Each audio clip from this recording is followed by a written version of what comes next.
All right, we'll call the Parks and Rec Committee to order. Go ahead and do roll call. Steve, Here. Emma, Seth, Here. Andrew, Here. Cindy, here. All right. We're going to approve the first period of public comment. Is there anybody needs to speak for public? Anybody online, Nate? Later. Does not look like anybody's raising their hand to speak who is online, Steve, so I think you're good. Okay, so then we'll move to item 3, approval of committee minutes for January 7th, 2025. This is AJ. I move approval of January 7th minutes. So we have one motion. I wasn't here, so. All right. This is Seth. I'll second. Thank you, Seth. So we have a motion and a second. All in favor? Aye. Aye. All right. Number 4, update on Eckert Playground project and possible action regarding Leather and Associates agreement. And give us a second here. I think Kale's got a PowerPoint. He wants to.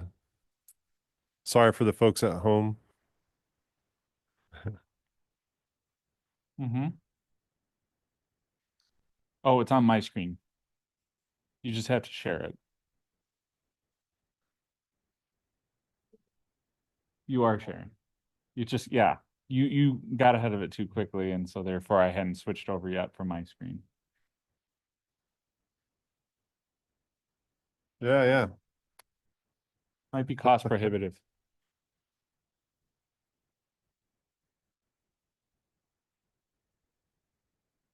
You gotta drag it over, Kim. It's right there in the corner. You just gotta.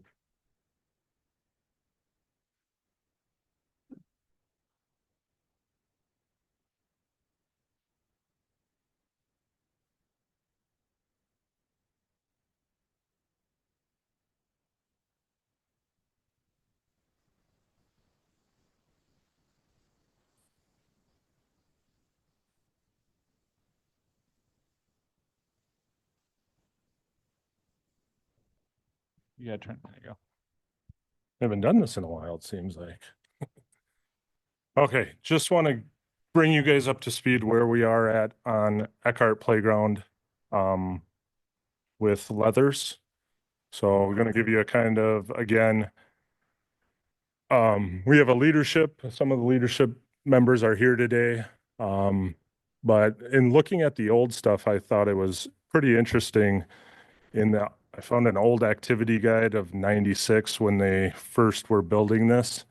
So in 96, they had a bunch of different groups, as you can see, volunteer fundraising tools, like 13 different groups. And we currently just have the fundraising design and the resource to start off the leadership team. So if we continue to go down this way, we have some concerns with that, but we would have a lot more people we would have to get on board.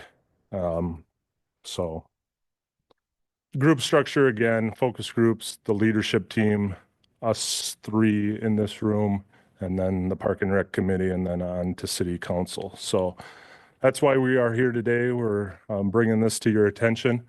A little backstory of the project timeline. When we first started on the right of the screen, that's what we were hoping to work out with Leathers. On the design work, as you can see, we were hoping to complete the design work by January 1st. It is currently February 25th today, and we're still not done with the design work. So that's another concern that we have. As you can see on the left, with everything that I've kept track of, it took 4 weeks for the first design from Leathers. And then once we gave them our final information, it took another 4 weeks to get the final 2D drawing. So currently, right now with leathers, we're only at the final 2D drawing, which you'll see on the screen coming up. We still have the final drawing. That's when it's a 3D rendering. And they say it could take 2 to 3 weeks based on what we've been dealing with. I feel comfortable at 4 to 5 weeks to get that back. So this is the final 2D drawing that they submitted on February 11th. As you can tell, my concern, it's hard to make judgments from this and what we want. You know, it has everything that me and Kim and the leadership team wanted. It took a long time to get there, back and forth between the two. And I'll go over that in the later slides. But we're finally to this point, but we have a lot of concerns continuing going forth with leathers. Again, just some things that we went over, the design. So on the left of the screen, it's the tot area. It's the 2 to 5 year old. And that's got 2 slides, 4 swings, 9 play structures that I counted. Again, taking it from a 2D schematic drawing is kind of hard. I did my best on the scale that they gave me of what's included. On the bigger play structure, the 5 to 12 structure, I counted 5 slides, 10 swings, 17 play structures, which again was kind of funny when I found that drawing in the 96 activity guide. There's a lot of similarities of the 2 playgrounds. It hasn't really changed that much, which I thought was kind of surprising. But again, we tried to add some more stuff to the play structure. It's hard to read on there, but the red lettering, if you can see my pointer, I asked for the heights, and it took a while to get these, but this is the highest point of the playground, which is 8 feet. All the other ones are 5 feet or 6 feet. Again, that was kind of one of my concerns as well. Now 8 feet from, 8 feet from the ground. so the base of that structure is 8 feet off the ground, Yes. not the top of the structure. Yes. Where they can play, sorry. So the landing, I should say, I believe. And I guess I should clear that up, but from my thought would be when kids are up on the play structure, it's 8 feet. But that's a good question. I don't know if the top is 8 feet or if my guess is the landing area where they play is 8 feet. So again, that's one of my concerns because you look at playgrounds nowadays, they're getting up to 12, 14 feet in the air. So the play and the challenge is a lot more for new playgrounds. So any questions? I'll stop here for a second. Any questions on the design? I'm just curious, how tall is that shuttle thing they have there now? Any idea? I do Frame of not. reference? Oh, okay. I would say And probably 8 feet. the too. floor of it's probably at 8 That's feet. what I was yeah. thinking, if maybe it's about the same. Okay, so Then Seth and AJ, are you guys able to see this, or are you en route? Yeah, Okay. I'm able to take a peek at what we've got laid out there. Do you have Yeah, any- just some of the labeling of certain areas is just a little hard for me to see, but other than that, I can see about 95% of it probably, yeah. 95. do you have any questions Oops. at all?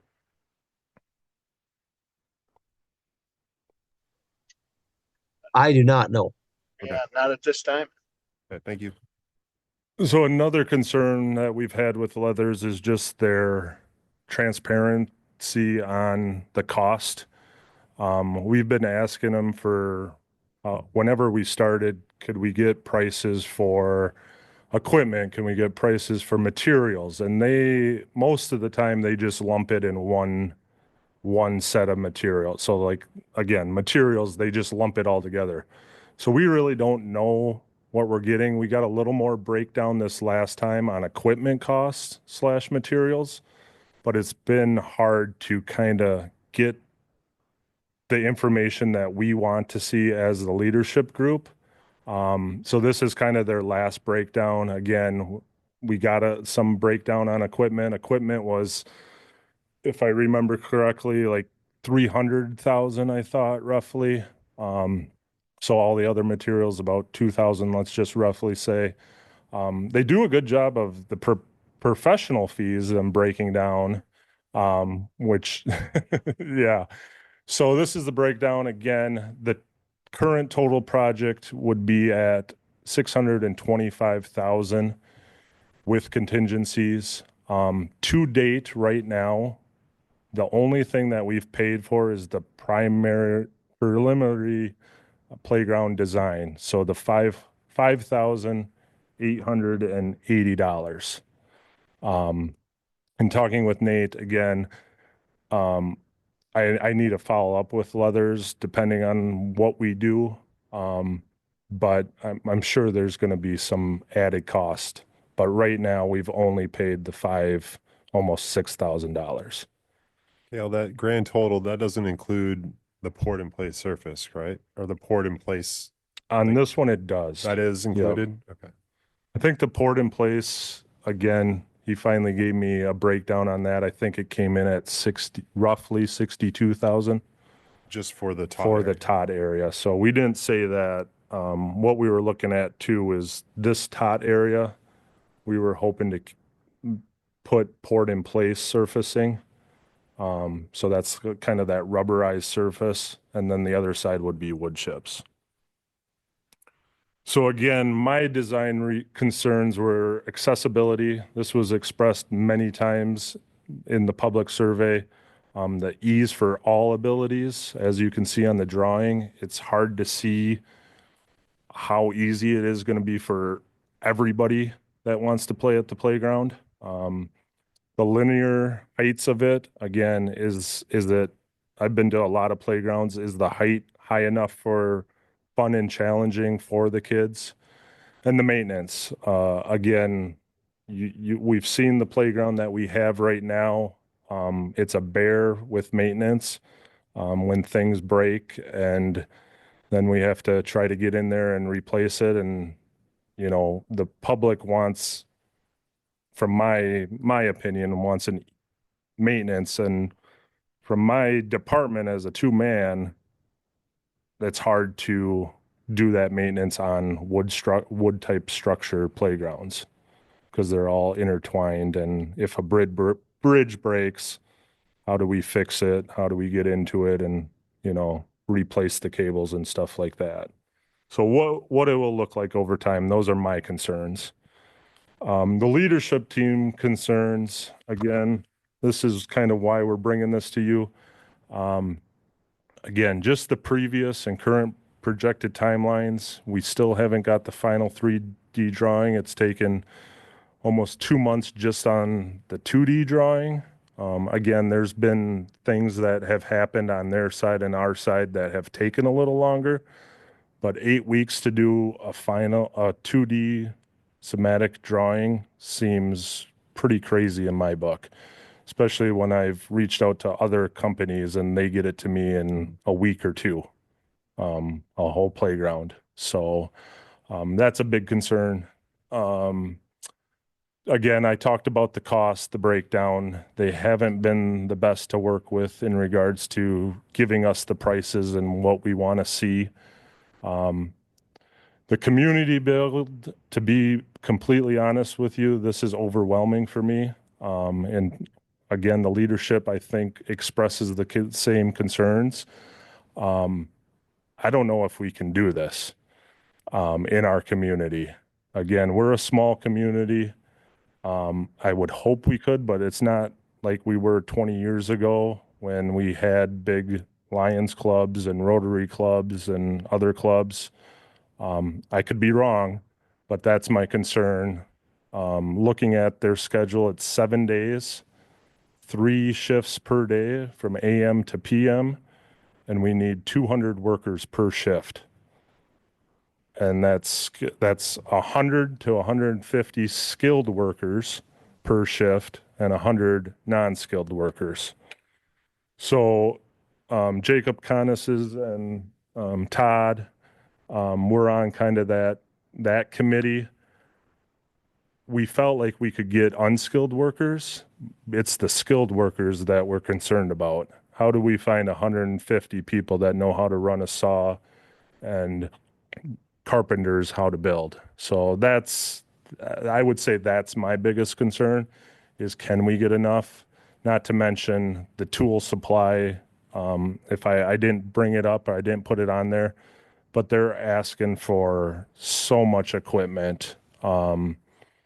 Like, let's just say 40 to 50 skilled saws we have to find. So there's a lot of concerns that as this project has been going on, myself and the leadership committee is got some concerns. They give us a community community guide. That's probably 200 pages. That's all on us, and it's overwhelming. There hasn't been a lot of support from Leathers, I feel. That's my opinion. Just me and Kim have kind of been working with them, and they answer our questions, but they don't give us a lot of information back. They answer what they can answer, and it's not very good communication back and forth. And some of it might be on me, just because I'm so busy with other things that I can't give all my time to this project, which, so that's, and again, the distance of the builder. They're in Florida, we're in Wisconsin. That's partly the reason, probably. And again, playground accessibility and the ease of maintenance. So I know we're short on time, so I want to leave some time for our leadership team to express their concerns. Lastly, these are the companies that I would like to reach out to and kind of get information from them and bring back to you some designs that they have. So I guess my recommendation to the park board would be to stop agreement with Leathers and explore options with some other playground companies. But that, if you have anything to say, or you guys. I guess it'd be nice to compare, right? So see what we can get, especially for that chunk of money from maybe a different group. It would, because right now that's the thing with the price breakdown. It's like, are we getting our money's worth? It's hard to tell, but I think this would allow us to compare. Weren't there several companies you considered before?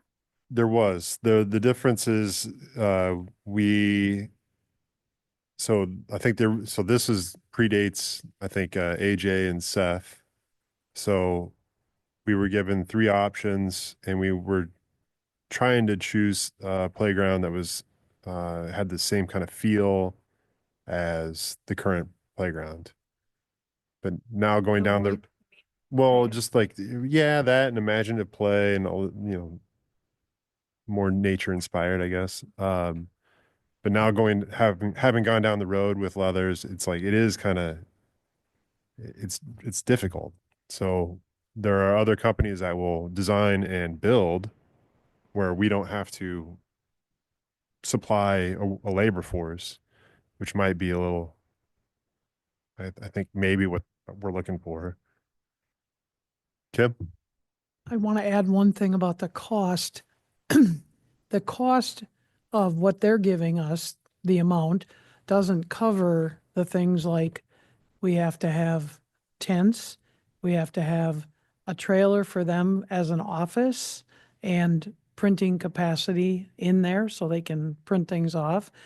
We have to have storage units of some type, they could be trailers, whatever, for the materials.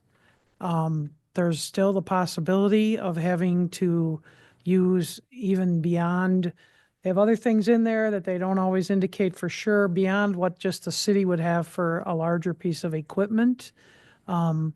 And so, and just even the small things. And I would say in a community our size, we aren't going to be able to get even all those small things donated because we have a smaller group of merchants and so forth. But, you know, you need 400 masks.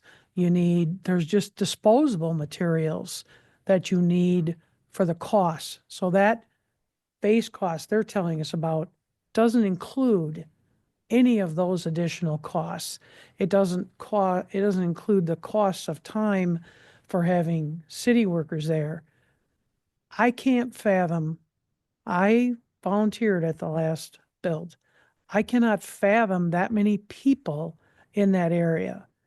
The other thing is nothing can be started before they're on site. So there can't be, other than the site can be prepared. None of the materials nothing can be done with them. And I'm overwhelmed at the thought.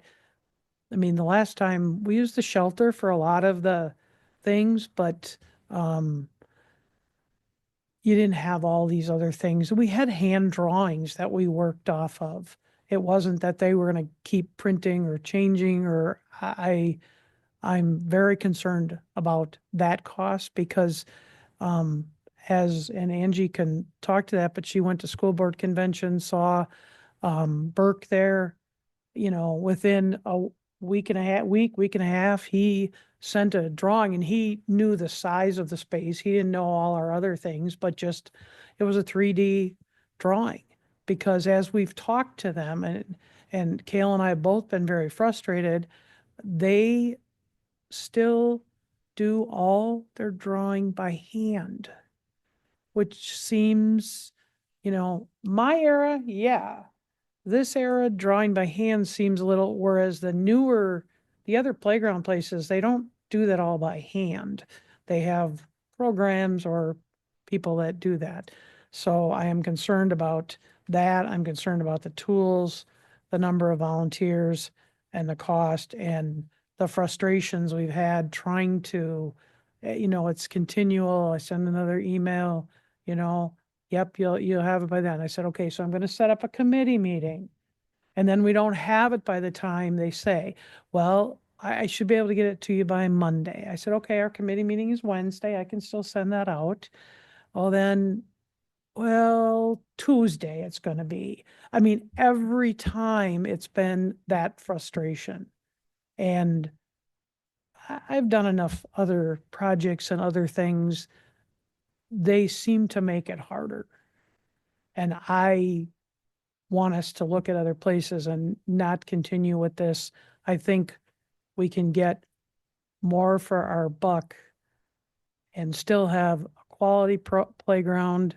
And, you know, if it's not exactly this, and we have some other ideas, that big tree that's in the middle, you know, it's got to come down. So if it came down at 10 feet or whatever, however somebody decides all that, but we've actually got some names of some people, maybe we could have a carved dragon there in the middle of the park. I mean, we've thought of other things that we could do too, but, you know, cost-wise, I'm just not, and the ease of working with these people, it's been very difficult. Angie has got. All right, we have 5 minutes left, so. All right. Okay. 20 minutes. So these two are much kinder than I am. This company is impossible to work with. We know what we want. We have asked them for certain types of equipment. Some of them are still not on this drawing. We've asked over and over and over again for them to include certain things that they just, oh, well, we forgot. Well, how many times are you going to forget? What are they going to forget when they deliver this equipment to us? And so they also change what is required every single time they send us some type of a drawing or some type of a piece of information. So they change how many volunteers we need. They change the equipment that we need. They change what they're requiring for us to have. They either really don't want this project in Viroqua, or They're very, very unorganized and they have too many things going on. So I don't know what that answer is, but I highly recommend that you do not work with this company. They are impossible. You will be frustrated. And then the next component is we want some accessibility for people who are handicapped, people who are grandparents, people who want, maybe they're in a walker, maybe they're in a wheelchair. They give you no elevations. You see the scale of this drawing. It's very difficult to read. They don't give you any specifics whatsoever. And we couldn't even make a decision right now. Well, let's eliminate this slide because it costs, too much money. They will not give us any type of breakdown on any of the specific items that are in this drawing. I have never worked with a company that cannot break down what they are giving you a design for so that you can make an educated decision. Like Kim said, I went to the school board convention. I went to every park that was there and just asked a lot of questions. What do you have? What do you offer? Where are you located? Every single one of them was amazingly friendly. I just asked one of the companies to just give a rough sketch of what a design might look like, knowing that that isn't what it's going to ultimately look like, without even giving them any details about what we really wanted. Within it was maybe 10 days, maybe not. I actually think it was 7. They gave us a beautiful design that, once again, we're not suggesting that one because it isn't exactly what we wanted either, but they did that without knowing almost anything.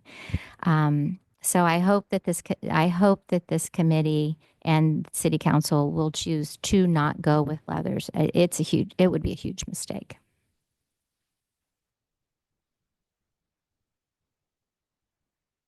How do I do this?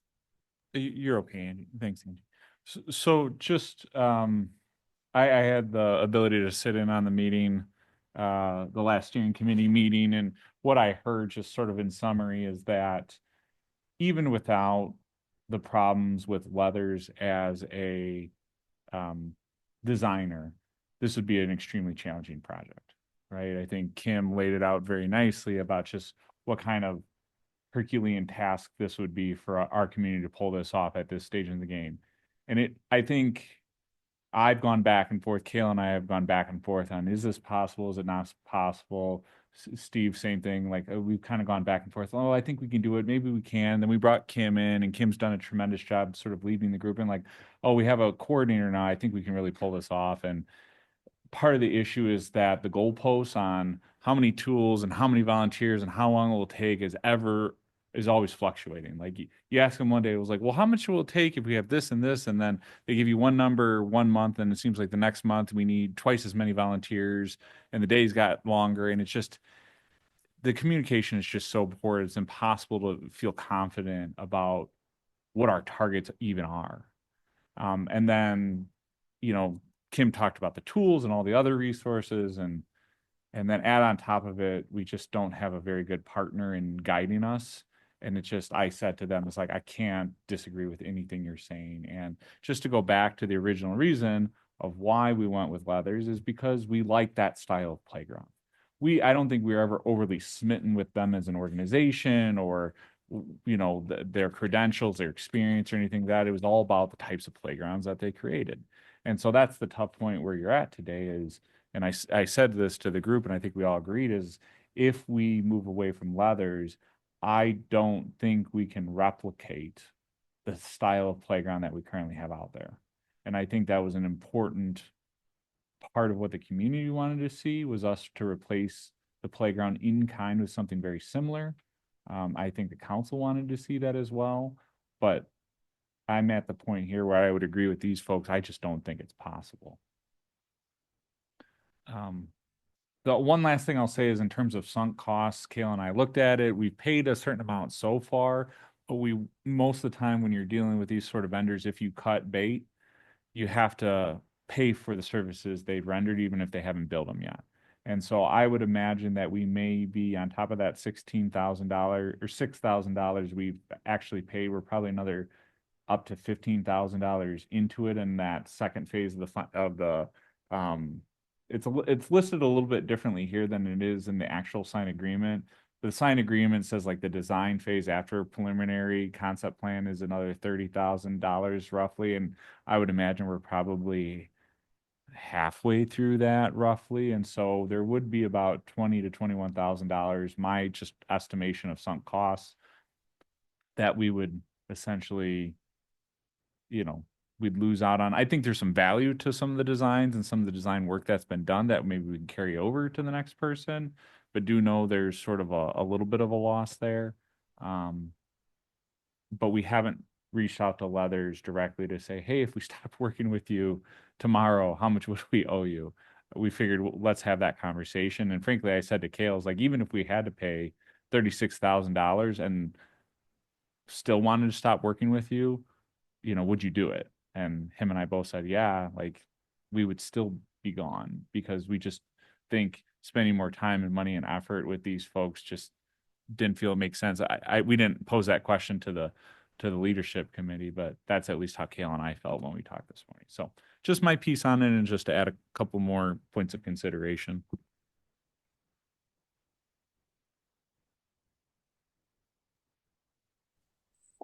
I appreciate, no, sorry. Liability. Whoops. I forgot to add the liability issue. If you're going to have a community build project, there has to be some liability to the city that has to be pretty darn uncomfortable, especially working with this company and how unorganized they are, and having the community build it, and insure people also while they are building. And I don't know what that cost is. I forgot that. Thanks, Angie. Seth, you had a. Well, yeah, I would just wanted to add that I appreciate all the effort that the leadership committee and Kale have put towards this, and see that vision that was desired, but in those numbers that they've projected, it sounds unfathomable that you would need that many volunteers on hand to put something like this together. And just coming from a construction side of things, the number one concern you want with a company is their ability to keep deadlines and be able to provide what's requested on time. And yeah, I am all on board with cutting ties with them, and just have to move forward with what the next step is. Cindy? Yes, I agree. As painful as it will be to lose that money for people who are doing the fundraising, that pains me. But no, it sounds like the right choice. Pretty clear. Yeah, I'm confident that the leadership team's going to bring forward a plan that the community will enjoy, and especially the kids. I feel like I know there's attachment to that playground, but it's just becoming too hard to go forward. So You need a motion, I assume? yeah. The council, right? Yeah, go ahead. Yes, we would ask to have a motion to council. Okay, I would make a motion that we cut ties with Leather and move on and search for some alternates, and pass this on to council. I'll second that motion. If we have to pass it on to council, can we just decide here? No, we have to pass it. So we have a motion and a second. All those in favor? Aye. All those opposed? AJ, on that one? AJ, did you vote? Sorry, mine would be for moving it on to council. Thank you, AJ. All right, so that passes. My agenda is not popping up again. What what's next on the agenda there? All right, Park and Rec update. Kale. So just a few things in regard to parks update. With the weather being warm, we have closed the ice rink. It is a giant puddle right now. The cross-country ski trails, we got open for about a week, and then we had closed those as well. So we're kind of in that stage where we're looking excited to get outside. We just know we probably have another round of snow and or two to, contend with. But Dustin is eager to, start, doing stuff outside. He's been cooped up inside, cleaning the shop and doing maintenance work for a while now. So that's about it on that. The rec side, we're finishing up winter pickleball. Spring pickleball, it's a short 5-week session. We'll start in the middle of May, or not May, April, March actually, and run until April. And then in regards to the summer activity guide, we have almost finalized that. Yeah, we are doing something new this year where you'll see our information, again, the library's information, but then we've also included some of summer school information, Bigley Pool, and over 50. So we're trying to get that summer activity guide where it's all inclusive with groups that we've worked with to get all that information out so people can kind of know what's going on between our groups. So it's been a good process working with those groups and getting that information on. So that should be out, we're hoping next week already. That's our registration on that. So that's kind of what's taking my time. Sponsorships are coming in, just everything that equipment needs for the summer programs, just it's all hitting at once right now. So it's going to get busy. Thank you, Kale. Does anybody have any questions at all? I just wanted to comment. Thank you for working with the library and now with the over 50 club and everything. That's asset for the community. That's very good. Thank you. All right. Thanks, Kale. And it's second period for public comment. Is there anybody online? Steve, it doesn't look like anybody online is rushing to make public comments, so I All right. think you're good. Thank you, Nate. I guess a motion to adjourn is in order. I'll make a motion to adjourn. Is AJ, I'll second. All right. All those in favor? Aye. All right. Thanks.